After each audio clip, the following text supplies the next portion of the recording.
1917 by director Sam Mendes is a masterpiece and sets a benchmark for World War I movies. You might expect a movie full of explosions and mass attacks, but this is not the case. On the contrary, it centers around the fate of two British soldiers to whom we are introduced right at the start of the movie. They have been tasked to bring a message across a barren no man's land to an advancing British unit to warn them of an impending German trap. Interestingly, the movie does not give the viewer a lot of backstory, but immerses the viewer right away into the experience of the frontline soldier. Without ado, two men are led to a general, which gives them brief orders to stop an attack of an advancing unit on the seemingly retreating Germans. The two men, Blake and Schofield, are to leave immediately in daylight over no man's land, not knowing whether the enemy is still in front of them due to the rumors of a German retreat. Now we know that the Germans conducted a planned retreat in April 1917 in the sector of the Somme under the codename Alberich to shorten their front line and defend the sector in a thoroughly prepared defense line complete with concrete bunkers, the so-called Hindenburg Line.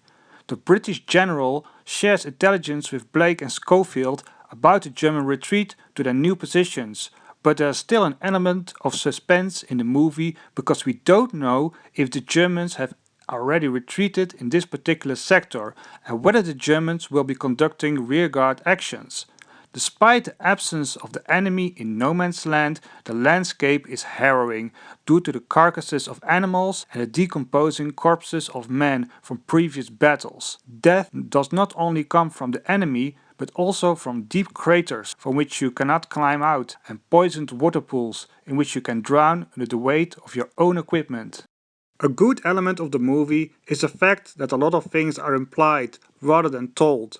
From the outset, it's implied that the British soldiers are hungry for food, and British soldiers are shown cowering in their trenches with little more cover than a dugout in the trench wall or a soaked blanket. The soldiers seem bored or absent-minded, and the officer which tells them how to cross no man's land sounds cynical, and it is suggested that he is under the influence of alcohol. When Schofield crosses a destroyed village in no man's land, he also stumbles upon a drunken German sentry, implicitly suggesting that men from both sides seek solace in alcohol abuse, which is common in war. Another appreciated element in the movie is the fact that the Germans are a genuine, fearsome enemy. When entering the German trenches, it's apparent to the viewer that these trenches are better maintained and much more sophisticated than the British ones, complete with underground barracks and communication tunnels. Germans plan booby traps and harass advancing British troops with snipers. The downed German pilot kills Blake when Blake is dropping his caution while saving the pilot from the burning airplane. By 1917, the Germans and British genuinely hate each other after 3 years of war, and they don't hesitate to kill each other at first sight. In the end, the message reaches its destination, and the continuation of the British attack is called off.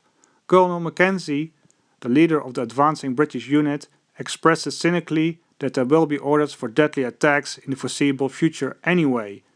Even the discovery of Blake's brother among the survivors of the first wave of the British attack does not give the viewer any solace, because he is not withdrawn from the front line, and the war will drag on for at least 1.5 years, with major offensives from both sides. This movie is not Saving Private Ryan. The last part of the movie shows freshly dark British trenches, implying that the temporary British advance had run its course and the war is far from over. No happy end, but a return to the horrors of trench warfare which was shown at the beginning of the movie. Nevertheless, this movie is a very good movie to my humble opinion. It shows the horrors of trench warfare without being too over in showing violence, but focusing on the experience of the individual British soldier in 1917.